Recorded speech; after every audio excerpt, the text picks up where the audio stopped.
Yeah, thank you.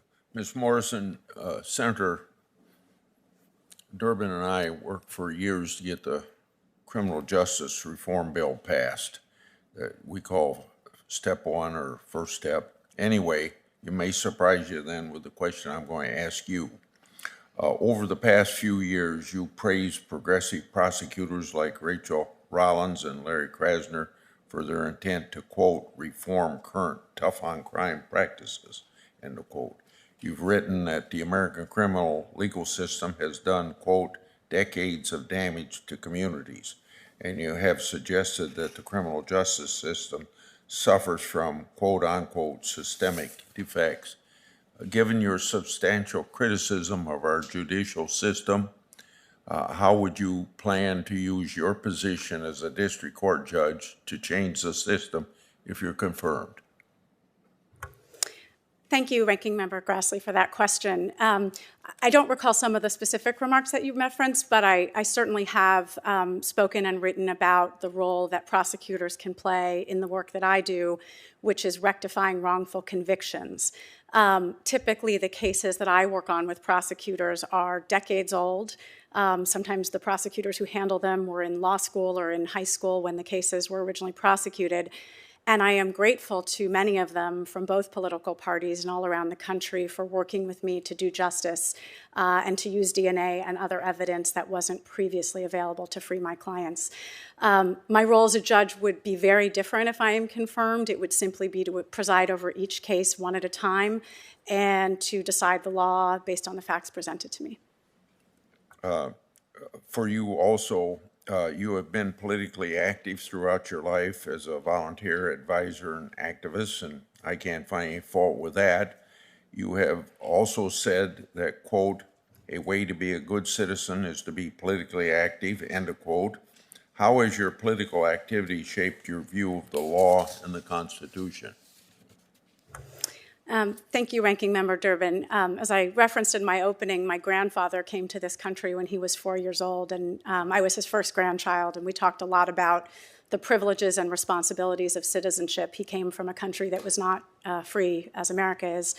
And I have volunteered on political campaigns when I've had the time as part of my duties as a citizen, but I recognize that the role of a judge is entirely different, and I certainly would abide by all of the canons of ethics and limit or stop my political activities in that regard. Okay. For Mr. Monteiro, you have served as a member of the Prince George County School Board since 2018.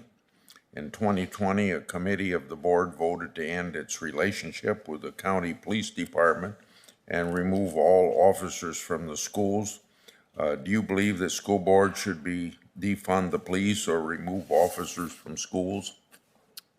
Thank you, Ranking Member Grassley, for the question. No, I voted against that resolution. I didn't think it was the right approach for our county. Thank you for that. Another question for you.